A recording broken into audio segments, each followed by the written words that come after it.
balita tungkol kay Tatay Digong. How is he doing today? How's your visit He today? was good today. Hello. See you again. Come here. Yeah. Wait. So today, he was. It was the usual. I got him snacks first. I arrived a few minutes before he arrived. I got him to my mom and to my siblings. Ganon. So I told them that we're all doing well. We miss you, of course, but we're doing well. And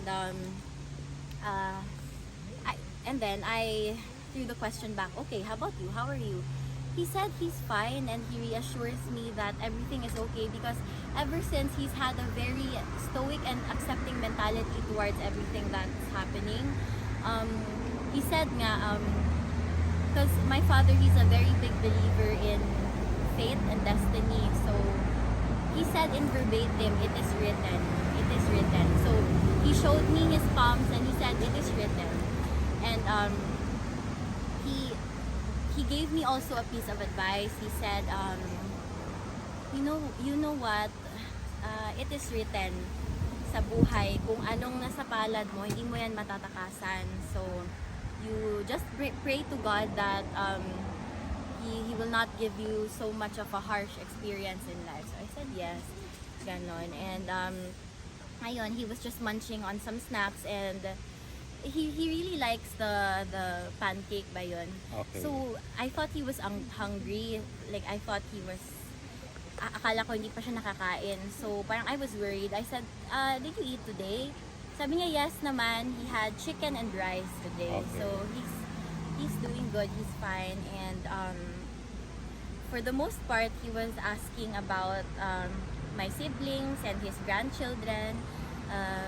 Mira, yung baby girl namin, and he has a grandchild kasi kay Kuya Baste nga na sobrang kamukha niya. So ayun, yun yung palagi niyang minamention, si Soling, saan si Soling, ganun. And then he, parang a different kind of like beams on his face pag pinag-uusapan si Soling kasi proud na proud siya na kamukha niya yung bata. So ayun, he was happy to hear all of that today, and he was happy to see me. And anong araw ba ngayon? It's Tuesday. the So 19th. he asked me if he would see me again tomorrow. I said of course.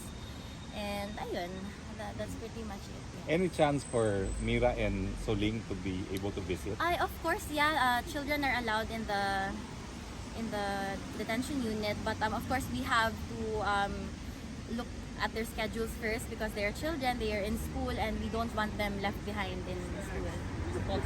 Wala naman kayo napag-usapan ng current affairs sa Philippines?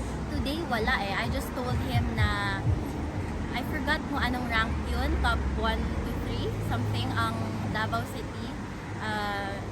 It's still one of the safest places, cities Second. second, yeah, in Southeast Asia. So he was very happy to hear that, and he was very proud of Vice Mayor Sebastian Duterte.